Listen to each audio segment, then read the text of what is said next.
여러분 안녕하세요. 돈의 흐름을 읽어부의 지혜를 드리는 여러분의 금융 멘토 슈카 형입니다. 자, 시작하기 전에 딱 한 가지만 여쭤볼게요.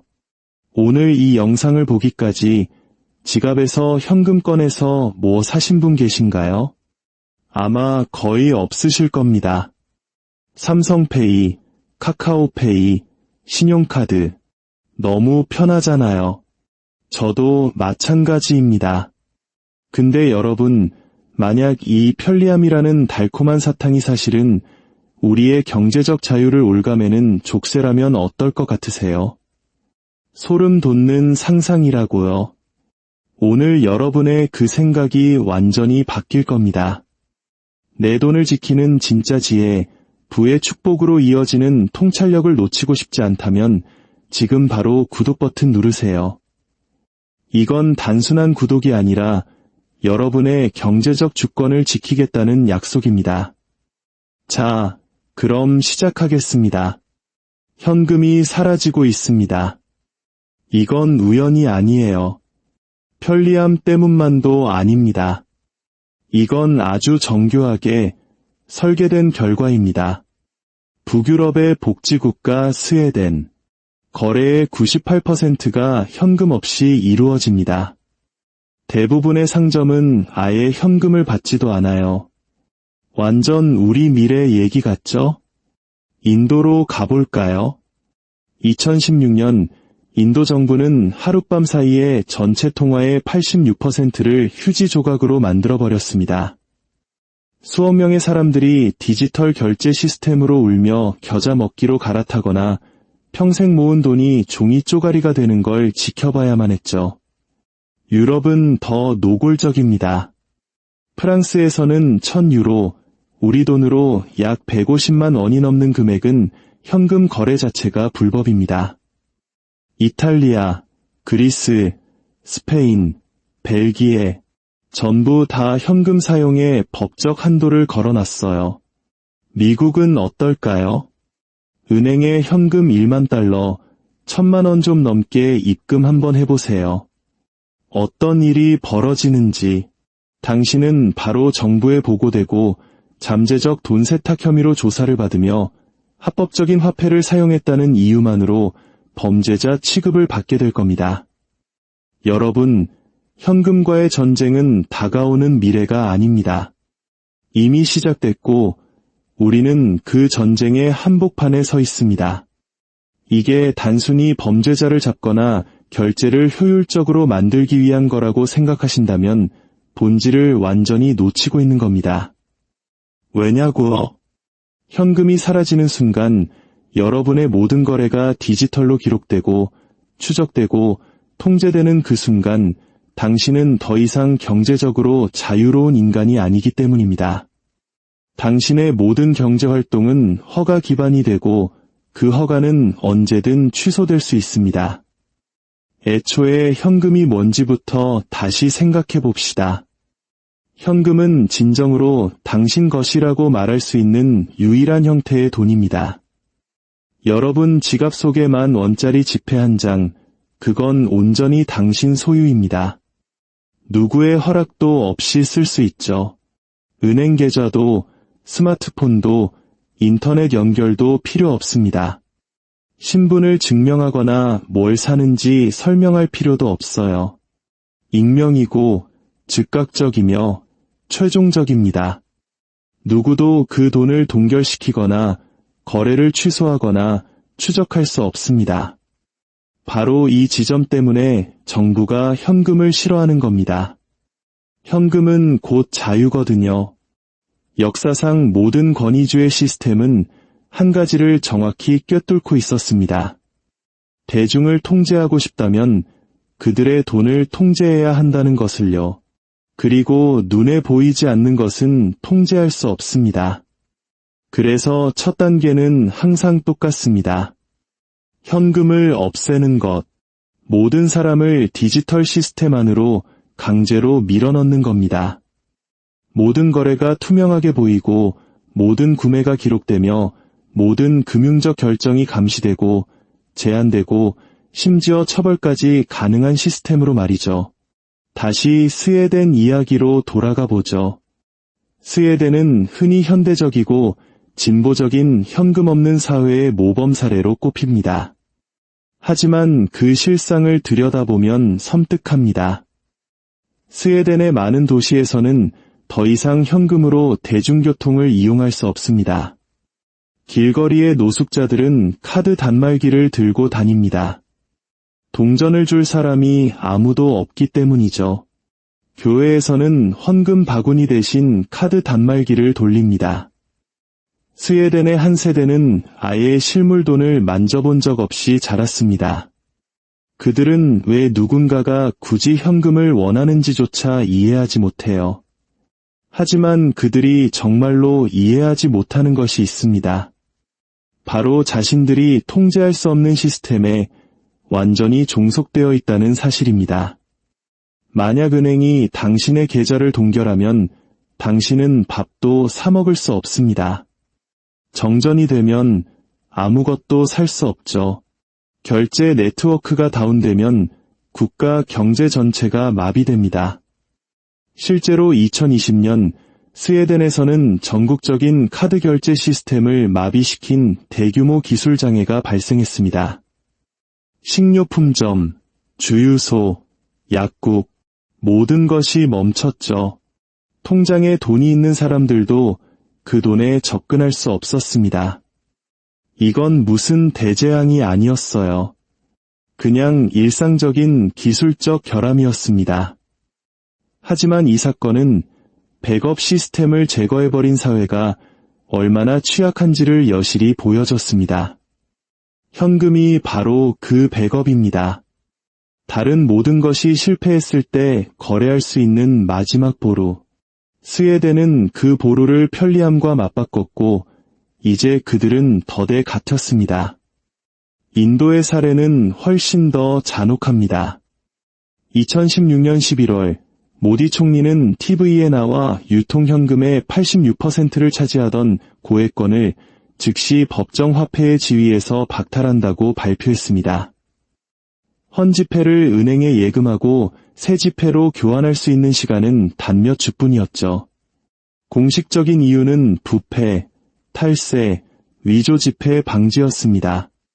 하지만 진짜 이유는 통제였습니다.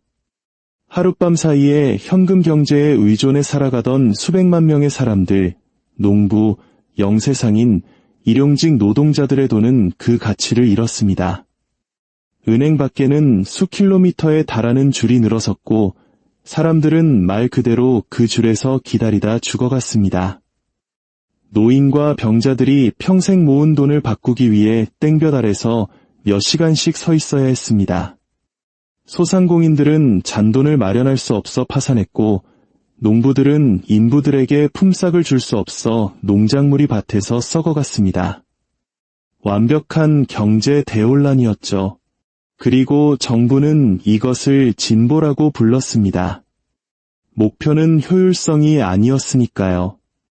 목표는 모든 거래가 추적될 수 있는 디지털 뱅킹 시스템으로 사람들을 강제로 밀어넣는 것이었습니다.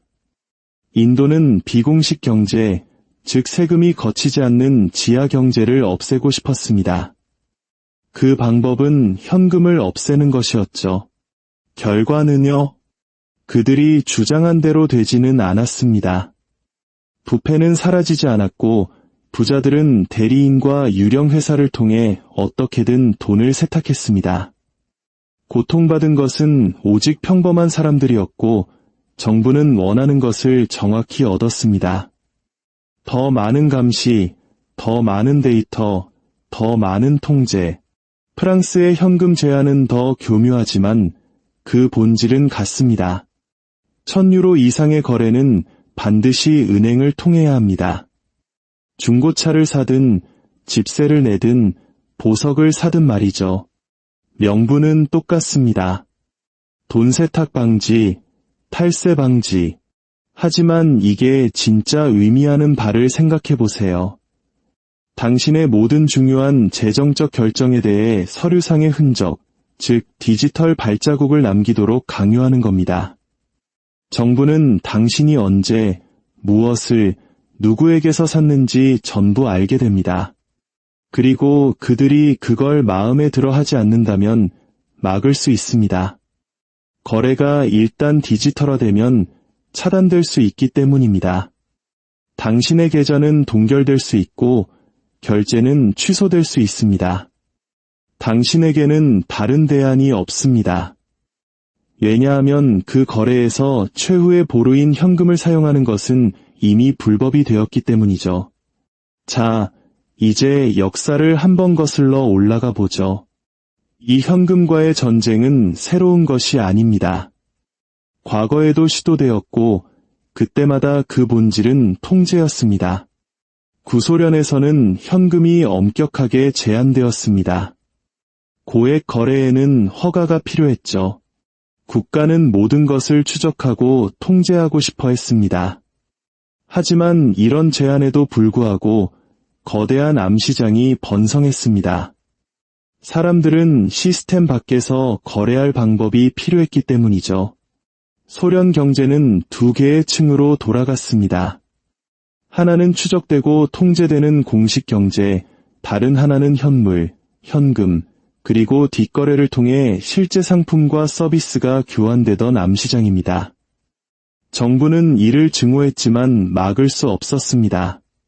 실물 상품과 현금이 존재하는 한 사람들은 항상 시스템을 우회할 방법을 찾아냈으니까요. 여기서 얻는 교훈은 이것입니다. 현금을 없앤다고 지하 경제가 사라지는 것이 아니다. 그저 생존하려는 평범한 사람들을 범죄자로 만들 뿐이다. 소련 붕괴 후 1990년대 러시아는 하룻밤 사이에 물물교환 경제로 돌아갔습니다. 루블화는 초인플레이션으로 휴지 조각이 되었고 사람들은 돈 대신 가장 원시적인 시스템, 즉 물건과 물건을 맞바꾸기 시작했습니다. 공장은 노동자들에게 임금 대신 제품을 지급했습니다. 자동차 공장 직원은 월급으로 자동차 부품을 받고 교사는 음식으로 월급을 받았습니다. 사람들은 자기가 가진 것을 필요한 것과 바꿨죠. 비효율적이고 혼란스러웠지만 작동은 했습니다. 국가가 발행한 화폐에 의존하지 않았기 때문이죠. 돈에 대한 신뢰가 무너질 때 이런 일이 벌어집니다. 사람들은 실물 가치로 회귀합니다. 그리고 정부는 이를 끔찍하게 싫어합니다. 물물 교환은 보이지 않기 때문입니다. 세금을 매길 수도, 추적할 수도, 통제할 수도 없습니다. 바로 이것이 모든 현대 정부가 현금을 없애기 위해 필사적인 이유입니다. 현금은 물물 교환으로 가기 전 마지막 단계이고 물물 교환은 곧 통제 불가능한 자유이기 때문입니다. 다시 현재로 돌아옵시다. 중앙은행 디지털 화폐, 즉 CBDC. 모든 주요 경제국이 이걸 연구하거나 시범 운영하고 있습니다. 중국은 이미 디지털 위안화를 출시했고 유럽은 디지털 유로를 향해 가고 있으며 미 연준은 디지털 달러를 연구 중입니다.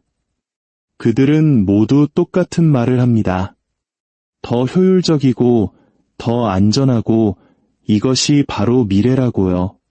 하지만 그들이 절대 말하지 않는 것이 있습니다.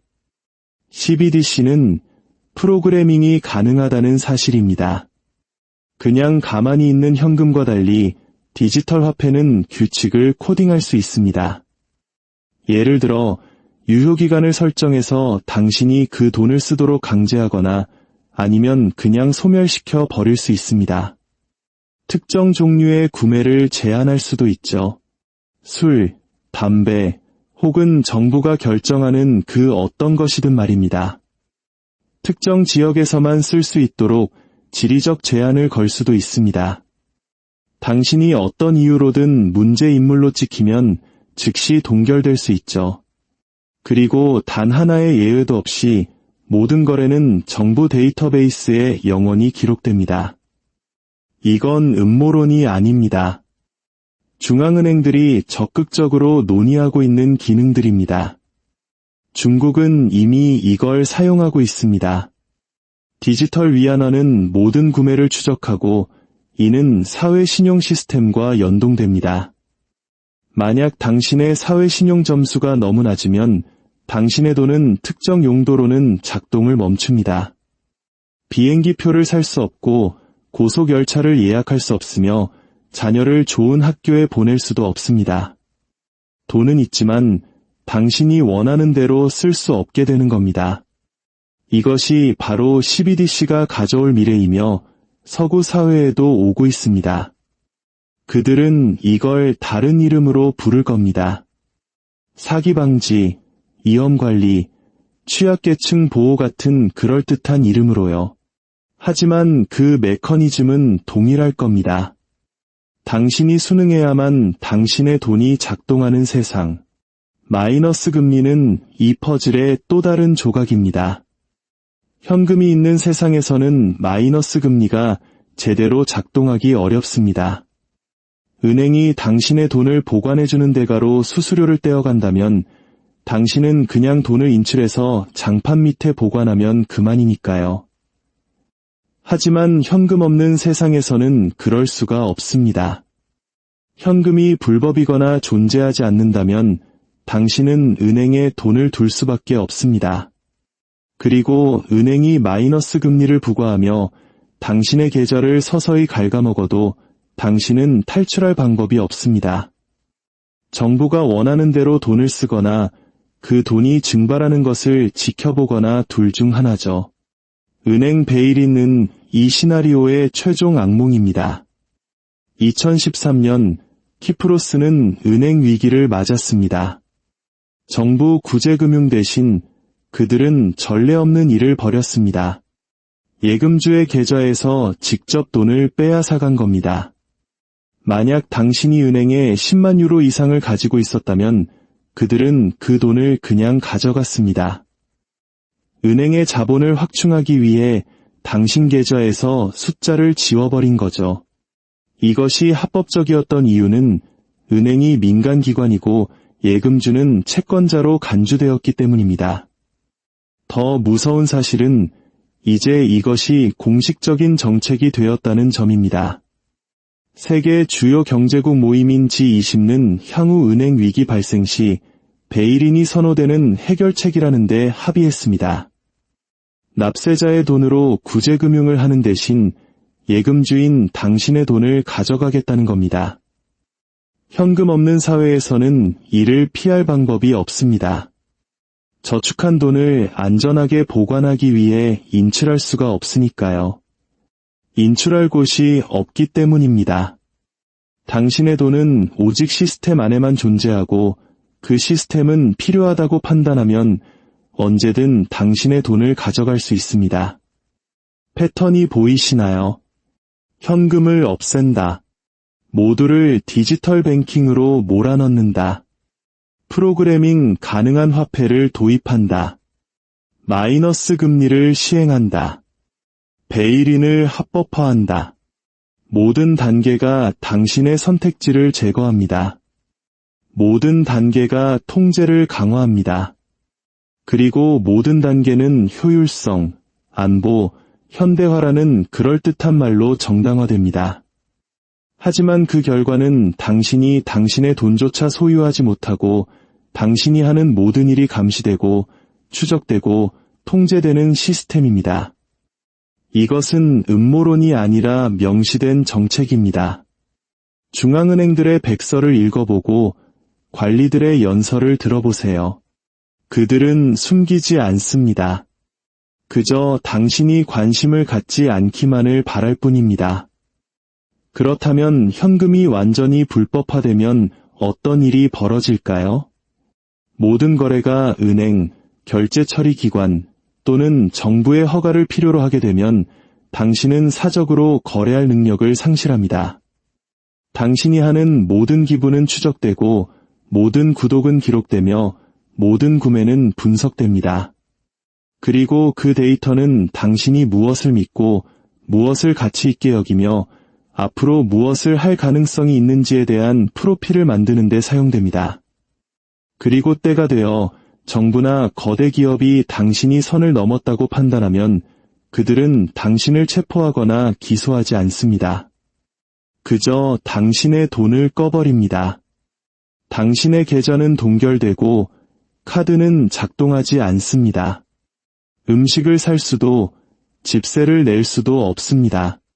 당신은 경제적으로 지워지는 겁니다. 그리고 이 모든 것이 디지털이기 때문에 즉시 일어납니다. 경고도 항소도 없이 그냥 사라지는 거죠. 그때 당신은 무엇을 할 수 있을까요? 현금이 있는 세상이라면 선택지가 있었을 겁니다. 실물 돈을 사용하거나 물물 교환을 하거나 싸우면서 생존할 수 있었겠죠. 하지만 현금 없는 세상에서 당신은 무력합니다. 당신을 방금 끊어버린 바로 그 시스템에 의존할 수밖에 없게 됩니다. 이것이 그들이 만들고 있는 미래입니다. 그들이 당신을 미워해서가 아니라 통제가 곧 돈이 되기 때문입니다. 그리고 모든 거래에 허가를 받아야 하는 대중은 결코 반란을 일으키지 못하는 대중이기 때문입니다. 역사는 정부가 돈을 완전히 통제했을 때 어떤 일이 일어나는지 보여줍니다. 소련은 시도했지만 암시장만 키웠습니다. 짐바브웨는 돈을 너무 많이 찍어내서 화폐가 가치를 잃자 사람들이 버렸습니다. 베네수엘라의 화폐가 붕괴하자 사람들은 달러, 금, 심지어 비디오 게임 화폐까지 공식 화폐를 제외한 모든 것을 사용하기 시작했습니다. 완벽한 화폐 통제를 향한 모든 시도는 실패하거나 평행 경제를 만들어냈습니다. 하지만 정부는 결코 배우지 못합니다. 그들은 이번에는 다를 것이라고 생각합니다. 이번에는 기술이 그것을 가능하게 할 것이라고 믿습니다. 그리고 어쩌면 그들이 맞을지도 모릅니다. 디지털 통제는 이전의 그 어떤 것보다 더 완전하기 때문입니다. 숨길 실물 화폐도 묻을 금도 없습니다. 오직 코드뿐입니다. 그리고 코드는 마음대로 다시 쓰이고 제한되고 폐기될 수 있습니다. 그렇다면 이야기에서 우리가 얻어야 할 교훈은 무엇일까요? 첫째, 아직 할 수 있을 때 현금을 사용하십시오. 불법적인 이유 때문이 아니라 현금이라는 사회적 인프라를 유지하기 위해서입니다. 당신이 현금 대신 카드를 쓸 때마다 당신은 현금 없는 미래에 한 표를 던지는 것과 같습니다. 둘째, 이것이 편리함의 문제가 아니라 통제의 문제라는 것을 이해하십시오. 현금을 없애자는 모든 주장은 결국 당신의 자유를 없애자는 주장과 같습니다. 셋째, 디지털 화폐가 유일한 선택지가 될 세상에 대비하십시오. 다각화하십시오. 은행 시스템 밖에서도 가치를 가지는 자산을 소유하십시오. 그리고 가장 중요한 것은 당신에게서 무엇이 빼앗기고 있는지를 인식하는 것입니다. 현금이 한번 사라지면 다시는 돌아오지 않을 것이기 때문입니다. 그리고 현금이 대표했던 자유, 즉 프라이버시, 독립성, 허가 없이 거래할 수 있는 능력도 현금과 함께 영원히 사라질 것입니다. 현금과의 전쟁은 바로 당신과의 전쟁입니다. 그리고 그 전쟁은 한 번의 거래, 한 번의 클릭마다 그들이 이기고 있습니다. 역사는 반복되지 않지만 그 경고는 명확합니다. 경제적 자유를 없앤 모든 사회는 결국 다른 모든 자유마저 없앴습니다. 그리고 그 시작은 항상 같았습니다. 바로 돈을 통제하는 것이었습니다. 오늘 이야기가 새로운 관점을 드렸다면 구독을 눌러 역사가 주는 답을 함께 찾아가시죠. 제가 어디를 봐야 할지 알려드리겠습니다.